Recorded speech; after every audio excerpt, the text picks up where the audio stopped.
Baik, Iwabillah. Siapakah Dajjal? Dajjal ini lahir di Samirah dan dia diberi nama Samiri karena lahir di Samirah. Nah, kenapa disebut Samiri? Karena lahir di Samirah. Dia lahir 100 tahun sebelum Nabi Musa diutus. Dan Allah Subhanahu wa taala memberikan kelebihan kepadanya. Pertama, dia diberikan umur panjang. Ya, yunzur umru ila yamisah, ila akhir zaman. Ya, dia ditangguhkan ajalnya sampai akhir zaman. Yang kedua, dia memiliki kecerdasan di atas akal jenius rata-rata umat manusia. Jadi sejenius apapun umat manusia yang normal, dia 60 tahun di atasnya. Sehingga penemuan-penemuannya, kecanggihan berpikirnya, kedewasaannya jauh di atas manusia. Rata-rata manusia normal. Yang ketiga, dia memiliki kemampuan sihir yang luar biasa. Apapun sihir yang selama ini kita saksikan, tidak ada yang mampu mengalahkan sihir dia. Sehingga saking luar biasa sihir yang dia miliki, seolah-olah orang mengenalnya selevel dengan Tuhan. Karena apapun yang semestinya menjadi perbuatan Tuhan, Dajjal bisa melakukannya. Nah, ini saking hebatnya sihir Dajjal. Nah, nasab kelahirannya adalah nasab yang aneh para Allah. Dia lahir dari termasuk Bani Israel. Bani Israel ini keturunan Nabi Yakub. Yakub itu gelarnya Israel. Keturunannya disebut Bani Israel. Dari Yehuda. Yehuda ini adalah anak laki-laki dari istri pertama Nabi Yakub alaihissalam. Nabi Yakub istrinya 4. Yang pertama bernama Ya'la. Dari Ya'la ini melahirkan 6 orang. Salah satunya bernama Yehuda dan Lewi. Lewi melahirkan Nabi Musa alaihissalam. Yehuda melahirkan bangsa yang kita kenal Yahudi. Salah satunya Yehuda ini melahirkan generasi yang pada akhirnya melahirkan Samiri. Ya, kalau Rahil istri yang kedua, dan ini istri yang paling dicintai oleh Nabi Yakub, melahirkan 2 anak, Bunyamin dan Nabi Yusuf. Nabi Yusuf dan Bunyamin. Yang lainnya juga sama melahirkan 2 anak. Kahit dari Ya'la melahirkan 2 anak, Dam dan Naftali. Ya. Anak tertua dari Nabi Yakub dari istri pertama bernama Raubin. Nah, dari Yehuda inilah lahir Samiri. Nah, ayah dan ibunya, kakek dan nenek Samiri ini adalah para penyembah berhala. Karena Samirah saat itu terkenal penyembah berhala. Ayahnya ini lahir dari proses perzinahan adik dan kakak, incest. Adik dan kakak berzina, lahir ayahnya. Adik dan kakak berzina, lahir ibunya. Jadi ayah dan ibunya ini lahir dari proses yang haram.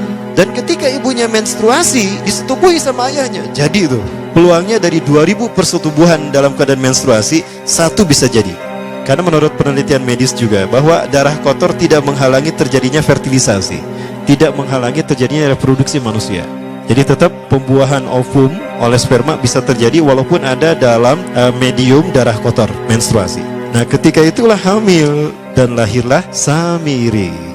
Rasulullah SAW menyebutkan dalam Musnad Imam Ahmad, ayah dan ibu Dajjal ini melewati perkawinannya selama 30 tahun tanpa melahirkan seorang anak pun. Dan di tahun ke-30 pernikahannya melahirkan Dajjal, melahirkan Samiri. Kelahirannya ini akan menjadi petaka bagi kedua orang tuanya. Dia adalah orang yang paling sedikit manfaatnya dan paling banyak keburukannya bagi manusia, terutama bagi kedua orang tuanya. Bahkan ketika dia lahir, alam semesta menolak kelahirannya. Dordar gelap, hujan badai, petir, itu terjadi di malam di mana Samiri dilahirkan. Seolah-olah alam menolak kehadirannya. Nah, sejak lahir sampai usia 5 tahun dia tidak netek sama ibunya. Kebayang, 5 tahun air susu ASI tidak ditetekkan. Itu yang menyebabkan terjadinya kanker payudara. Maka ibunya pun meninggal gara-gara kanker payudara ini. Nah, ibunya meninggal gara-gara itu. Terbukti apa yang disampaikan Rasulullah. Kelahirannya menjadi petaka bagi kedua orang tuanya. Begitu pula ayahnya, maka ayahnya menjadi single parent. Nah, kemudian di tahun yang kelima, sejak lahir sampai 5 tahun, kenapa dia menetek pada ibunya? Karena kerjanya tidur melulu. Disebut mati, dia bernafas dan cuma berdetak. Disebut hidup, dia tidak bergerak. Antara hidup dan mati, la yamutu wa la yahya. Nah, maka di usia ke-5 tahun, nah ini terjadi peristiwa yang menarik. Apa itu? Samiri bangun dari tidurnya di tengah malam dan tidak ada orang yang menyadari Samiri bangun. Dia merangkak dan pindah ke berhala yang terbesar. Nah, dia pindah ke pangkuan berhala terbesar, tidur di sana. Dan ternyata ketika berada di berhala terbesar tadi, ya buang air kecil dan buang air besar. Besoknya itu adalah hari pemujaan kepada dewa-dewa mereka, bangsa Samirah. Apa yang terjadi? Ketika terjadi ritual pemujaan tadi, maka sang raja yang dipertuhankan oleh kaumnya mencium sesuatu yang tidak enak. Bapaknya Samiri ini adalah tokoh agama paganisnya. Pas dilihat, kaget sang raja. Ternyata itu pesing berasal dari pantatnya si Samiri yang ada di pangkuan berhala terbesar. Marah murka tuh sang raja. Itu anak kamu, kenapa ada di situ? Kurang ajar kamu, ya telah menghina Tuhan kita. Kenapa kamu pindahkan anak kamu ke situ? Oh tidak Tuhan, saya tidak memindahkannya. Bagaimana saya bisa menghina Tuhan saya? Lalu siapa yang memindahkannya? Kan dia lumpuh. Nah, sekali lagi, kehadirannya menjadi petaka bagi kedua orang tuanya. Akhirnya raja marah dan ayahnya dipenjara. Selama ayahnya tidak bisa membuktikan penghinaan tadi, maka ayahnya dihukum mati. Pada akhirnya ayahnya pun dihukum mati. Ya, sedikit manfaat bagi kedua orang tuanya. Maka kemudian dia hidup pelihara oleh sang raja. Dan pas di usia dia 5 tahun itu, Allah menimpakan murkanya kepada bangsa Samirah yang sudah kelewat batas, maksiat, dan sudah tidak ada toleransi dari Allah untuk mereka hidup di bumi. Maka Allah perintahkan mereka Jibril menghabisi mereka. Maka bangsa Samirah itu pun diratakan. Si Samiri karena masih balita, ya Allah selamatkan dia lewat malaikat Jibril. Diselamatkan dia dan ditempatkan di pulau entah berantah. Ada yang menyebutkan pulau ini berada di Laut Yaman, dan pulau ini dinamakan Pulau Socotra. Pulau Socotra ini adalah pulau yang berada di ujung Jazirah Arab. Nah, ini Pulau Socotra. Ini pulau tempat di mana Dajjal atau Samiri dibesarkan sejak 5 tahun sampai usia 100 tahun. Ya, dari usia 5 sampai 100 tahun dia tinggal di Pulau Socotra ini. Nah, Pulau Socotra ini adalah pulau yang berada di kawasan Yaman. Pulau yang memiliki banyak keunikan luar biasa. UNESCO sempat ingin menjadikannya keajaiban yang ke-8. Kan ada 7 keajaiban dunia ya. Yang ke-8-nya tadinya ini. Namun karena dia terkait dengan Samiri Dajjal, maka banyak negara yang menentangnya, terutama negara-negara yang menjadi pengikut Dajjal. Maka pada akhirnya pulau ini dirahasiakan. Nah, sebetulnya pulau ini unik kalau kita ingin berekreasi ke sana. Namun karena posisi yang terpencil, jarang orang mengikutinya. Para wisatawan jarang mengunjunginya. Padahal sesuatu unik, termasuk binatang dan penghuninya tuh unik-unik. Pohonnya unik. Dunia menyebutnya pulau ini dengan pulau julukan dari pulau alien hingga pulau neraka. Ada juga yang menyebutkan The Jekyll Island. Pulau Jekyll Island itu bahasa barat, kalau bahasa kitanya Pulau Dajjal. Ya, sama dengan Pulau Sedir ya. Itu juga The Jekyll Island. Nah, Pulau Socotra kaya dengan flora dan fauna yang unik hingga saat ini belum ditemukan di tempat lain. Jadi tidak ada flora dan fauna yang ada di pulau ini yang ada di pulau lain di seluruh dunia. Hanya ada di pulau ini. Makanya di pulau inilah Allah ciptakan satu binatang yang unik juga, yang disebut dengan jasasa. Jasasa, binatang jasasa itu artinya mata-mata. Tajassa yatajassu tajassusan wa jasasatan, artinya pemata-mata, spy. Binatang ini bertumbuh besar, dhahmatun kabirah tughatti jismaha asy-sya'r hatta la nastati' an nafariqa ayna wajhu wa ayna dubru. Tubuhnya besar, dipenuhi dengan bulu, sehingga saking penuhnya bulu kita tidak bisa membedakan mana dubur mana wajah. Yang menghadap itulah wajah. Baik, karena itu pulau ini pernah dilacalonkan sebagai salah satu dari 7 keajaiban dunia yang baru ya. Nah baik, ini contohnya nih, saya perlihatkan keajaiban dan keunikan. Ini adalah padang pasir di Pulau Socotra. Ini burung, salah satu jenis burung yang bisa kita jumpai di Socotra. Dan ini kepiting unik, kepiting Pulau Socotra. Aneh ya, kepitingnya seperti itu. Ini laba-laba langka di Socotra, mirip tarantula. Dan ini pohon darah naga yang ada di Pulau Socotra juga. Nah, ini salah satu jenis pohon Dorstenia Socotra. Dan ini juga pohon yang lain, pohon Dendrosisaios Socotra. Ya, saya sebutkan lagi ya. Nah, ketika di pulau itu, sebelum bertemu dengan Nabi Musa, Samiri di pulau itu yang hanya tinggal dengan seekor binatang jasasa. Binatang jasasa ini memberikan beberapa hal kepada si Samiri ya. Allah Azza wa Jalla menciptakan binatang berbicara yang bernama jasasa. Dia di mana lahirnya, ajalnya, matinya sama dengan ajal Dajjal. Begitu pula muncul dan menghilangnya. Binatang inilah mengajarkan akidah tauhid kepada Samiri muda. Pelajaran ini kononnya ditulis oleh Jibril alaihissalam dalam bentuk panel-panel atau prasasti. Isi prasastanya panel 1 yang ditulisnya malaikat Jibril, panel 1 itu berisi kalimat la ilaha illallah, tidak ada Tuhan selain Allah. Ini dijelaskan oleh binatang jasasa. Yang kedua, panel kedua berkata Allahu wahid la syarikalah, Allah Maha Esa, tidak ada sekutu bagi Allah. Itu dijelaskan juga oleh binatang jasasa ini. Nah, binatang jasasa ini sekali lagi dia bertubuh besar. Kategorinya adalah kelasnya itu mamalia, genusnya mamalia. Cuma saya tidak tahu nama spesiesnya apa. Pada tahun 2017, akhir dari bulan Agustus di Filipina ditemukan binatang seperti ini. Ciri-ciri binatang ini nyaris sempurna seperti ciri-ciri binatang jasasa yang disebutkan Rasulullah terkait dengan binatang yang memata-matai Dajjal. Tubuhnya penuh dengan bulu. Ini disebutkan dalam surat An-Naml ayat ke-82. Ya, binatang ini seperti ini dan dia tidak pernah jauh dari laut karena dia selalu ingin membasahi tubuhnya, dan dia pun makan dari makanan ikan laut. Maka dia tidak pernah jauh dari pantai.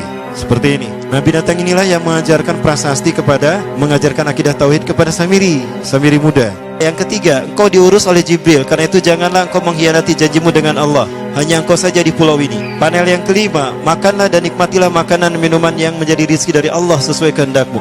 Tidurlah sesukamu, tapi sembahlah Allah dalam berbagai keadaanmu dengan tasbih keesaan Allah kepadanya, yaitu dengan melaksanakan solat yang diwajibkan kepadamu. Allah lah sang raja, Allah yang maha esa. Dia tidak berayah dan tidak pula mempunyai anak. Allah Tuhan Tuhan yang maha besar dan maha agung. Dialah yang maha raja. Ada 7 panel. Panel yang ke-7 bercerita tentang Nabi Muhammad.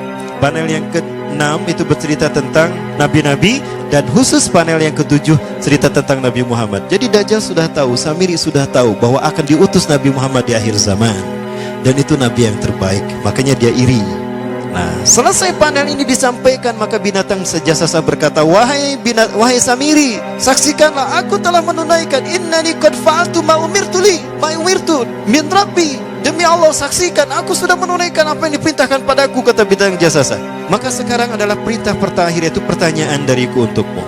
Hal tu'minu billah, apakah kau beriman pada Allah? Wa bima unzila ilaih, dan dari apa yang diturunkan kepada nabi-nabinya, kepada Jibril maksudnya. Famadal jawab ya Samiri, apa jawabanmu hai Samiri? Samiri tidak menjawabnya. Lama ditunggu-tunggu, Samiri tidak menjawabnya. Sehingga binatang ini pun pergi dengan menjerit, dengan jeritan yang membuat Samiri ini pekak telinganya. 2 kali lagi datang lagi kembali kepada Samiri dan berkata binatang jasasa, ya Samiri, famadal jawab, hal tu'minu billah, in tu'minu billah fatakunu mu'minan ajaba imanika ila yaumil qiyamah.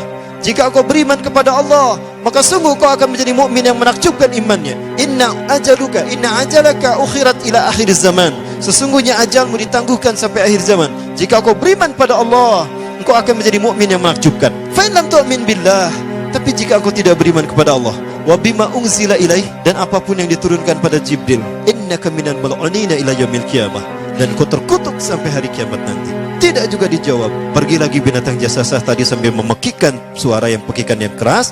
Yang ketiga kali yang terakhir dia bertanya kembali. Dan apa jawaban Samiri? Hei jasasa binatang buruk rupa, lihat di pulau ini tidak ada siapapun kecuali engkau dan aku. Dan yakinilah kalau panel ini bukan tentang Allah yang di langit sana, tapi yang disebut Allah itu saya. Hei jasasa, akulah Allah itu.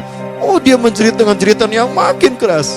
Sampai si Samiri pun menutup kedua telinganya. Sejak saat itulah binatang itu pergi dan berkata, innaka dajjal, innaka dajjal, innaka dajjal. Engkau adalah pendusta, engkau adalah pendusta. Pendusta sampai hilang suaranya. Di saat itulah Samiri mendapatkan gelar Dajjal. Jadi siapa nama asli Dajjal? Samiri. Dajjal artinya Al-Kazab, pendusta, bukan singkatan, kadek. Baik, nah sejak saat itulah Samiri keluar dari pulau itu dan dia sudah menyandang gelar Dajjal, pendusta, karena dia mengaku Tuhan. Baik, Iwabillah, jangan salah, Dajjal kecerdasannya mampu melakukan cloning dan mampu melakukan berbagai macam riset dan eksperimen. Hatta eksperimen yang mengilhami film Hook itu Dajjal bisa melakukannya. Bahkan ketika orang membayangkan kendaraan tercanggih itu pesawat terbang, Dajjal sudah mampu membuat piring terbang dengan kecerdasannya. Ya. Rasulullah menyebutkan kendaraan Dajjal itu dia bisa terbang, kata Rasulullah. Dan kecepatan terbangnya 5 km per sekon. 1 detik 5 km. Hanya dengan berkedip-kedip dia berkeliling dunia. Ya. Kecepatan ini diambil dari hadis Rasulullah. Berapa kecepatannya Rasulullah ketika dia terbang di muka bumi? Ya, kendaraan yang dia gunakan itu kecepatan terbangnya seperti awan yang ditiup angin, kata Rasulullah. Dan awan rata-rata ditiup angin itu 5 km per sekon. Dan jarak dari satu telinga ke telinganya, artinya setengah diameter atau diameter kepalanya, keledai yang dia gunakan, Rasul menyebutnya keledai, itu arba'una zira, 40 hasta, 27 meter. Diameternya itu 27 meter. Keledai macam apa yang jarak dari satu telinga ke telinganya 27 meter? Kalau bukan piring terbang. Ini bisa 24 meter kan? 27 meter, bisa tidak? Bisa, dan kecepatannya pun sama. Dan pernah meninggalkan jejak Cop Circle di Yogyakarta. Nah, Cop Circle itu adalah jejak UFO yang menjadi isyarat instruksi bagi para pelaku konspirasi dunia. Siapa? Para kalangan Illuminati.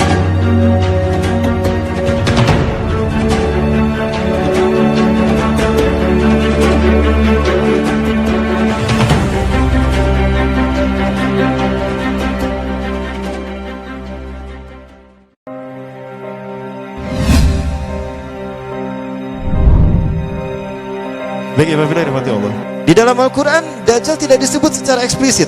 La yuzkaru Dajjal qat'iyyan fil Quran. Dajjal tidak disebut secara qat'i di dalam Al-Quran. Kenapa? Yang namanya fitnah tidak disebut secara qat'i. Adapun dibahas secara detail itu di dalam hadis. Maka posisinya sama kuatnya dengan Quran. Karena fungsi hadis terhadap Quran itu ada 3. Yang pertama, bayan ta'kid. Apa itu bayan ta'kid? Fungsi hadis menguatkan hukum atau penjelasan nas yang ada dalam Quran. Yang kedua, fungsi hadis terhadap Quran ada bayan tafsil wa tafsir.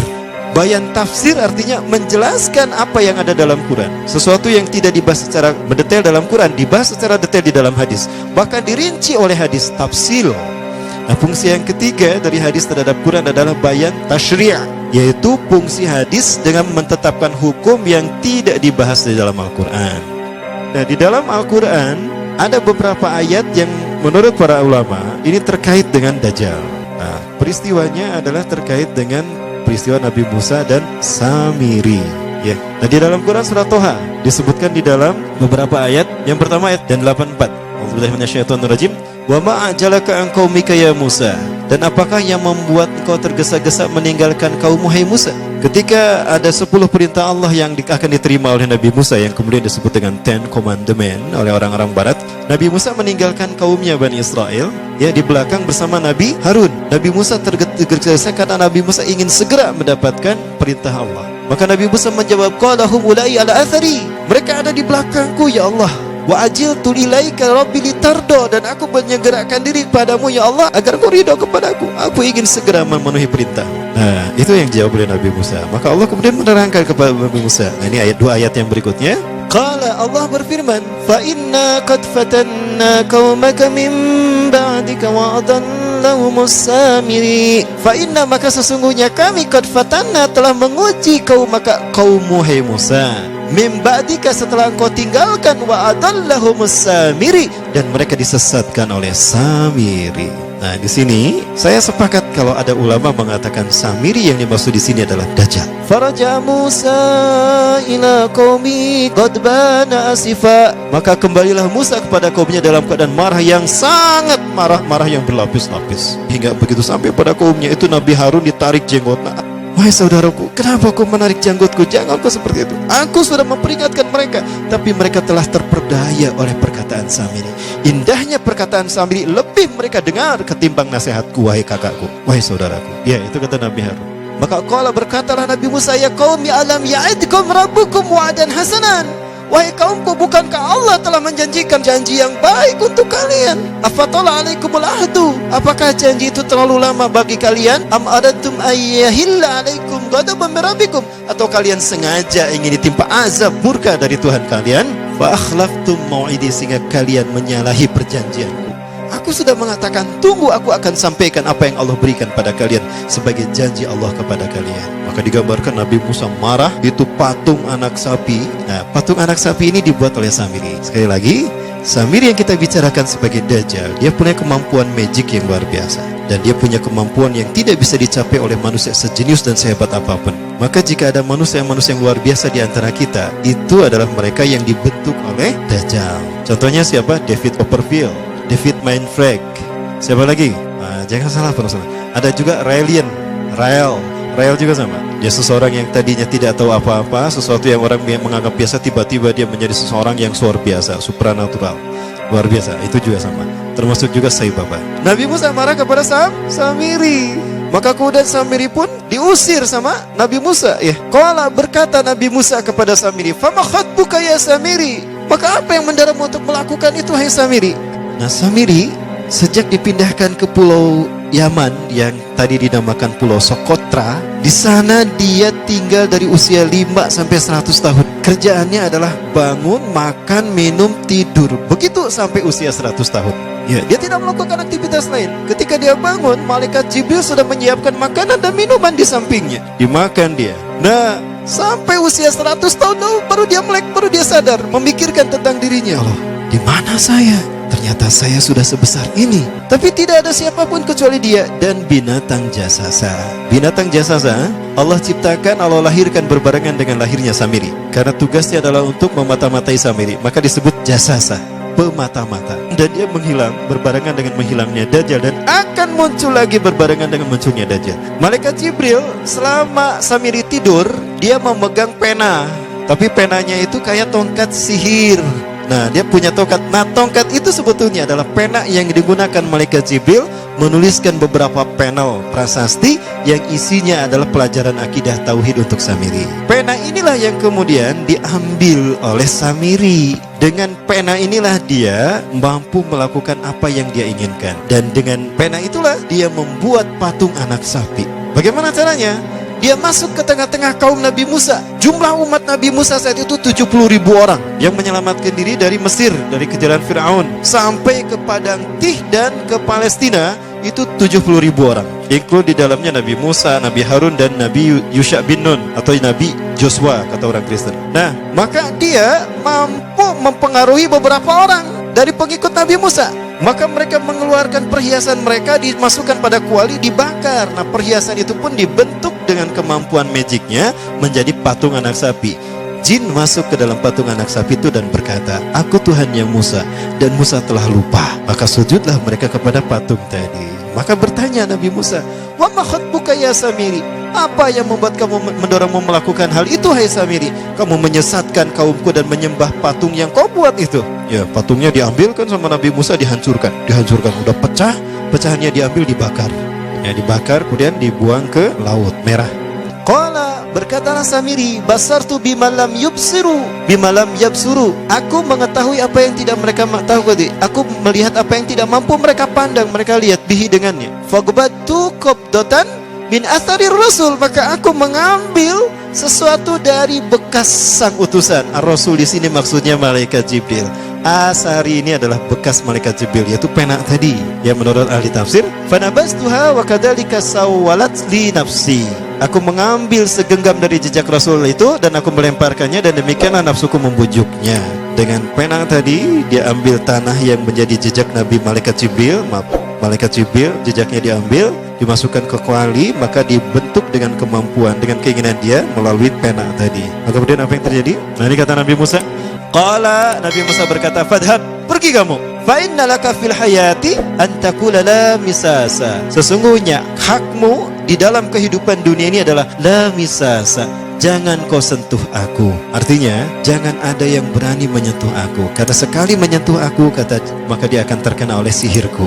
Maksudnya, pergilah, tinggalkan aku. Biarkan aku berbebas semaunya. Itu kata si Samiri. Wa innalaka mu'idan lan tukhlafah.